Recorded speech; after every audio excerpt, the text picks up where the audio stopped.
Welcome to this edition of the Backview. We introduce you to Service Beyond Thinking, SBT, a global car exporter.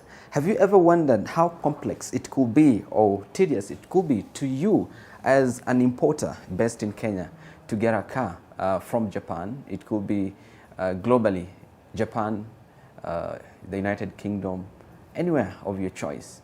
But just exactly how does the car importing business work? We want to let you into how the exporter does the business for you. And this is the back view. I will introduce you shortly to a lady, Eva, who will tell us how Service Beyond Thinking functions. Welcome back. Now, just before we took the break in the introduction, I told you about Eva Kawira, and she's with us now. Thank you so much for your time, Eva. Thank you. Welcome to WTV. This Thank is you so Backview. And we want to explain to our viewers to understand what happens behind the scenes when we are in the car export-import business. So probably you could begin by telling us who is Eva and what do you do? Well, my name is Eva, and I work for SBT Japan, Nairobi office. We are the biggest car exporter, and I am a key account manager at SBT Nairobi office.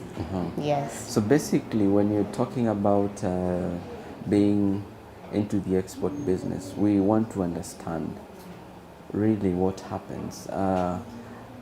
Just explain to us as laymen.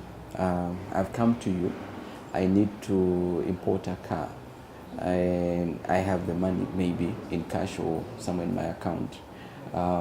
What are some of the things that you look out for? What questions do you ask, and what do you do to facilitate that importation process?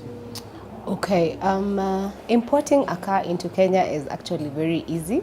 Most people don't know that because when you come to us as SBT and you tell us you want to import a car, we'll first of all want to know what kind of car you are interested in.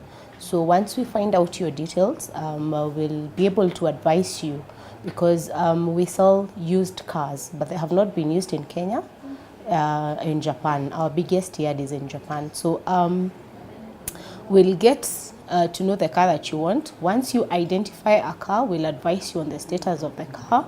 Then you will pay for the car to be shipped up to Mombasa. You'll pay for something we call the CNF. That is the price of the car.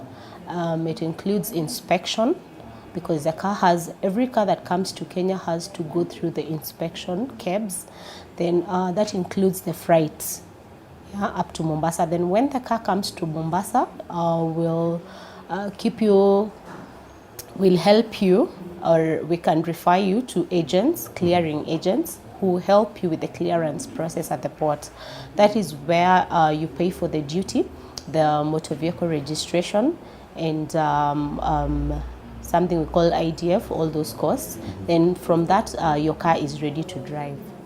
Yes. So now, having explained all that, okay, what do you require the client to give you other than the money for the importation?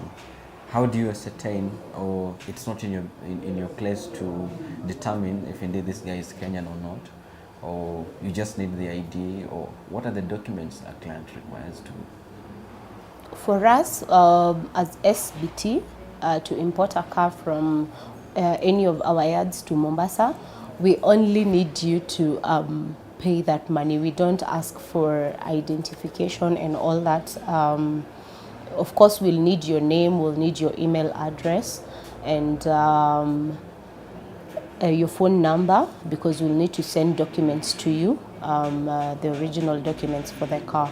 So we import for very many people, the diplomats, we have the expatriates.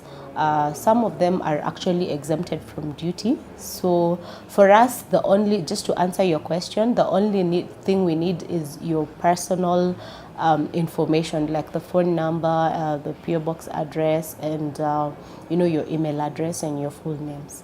Yeah. So then, how long does that take? How long on average does it take to notify your head office that a certain car is required, and what process happens between the Nairobi office and Japan or UK, depending on where the car is coming from? Well, the importation process takes a maximum of 5 to 6 weeks. It could take less, or it could take a few more days, but that is not SBT's fault.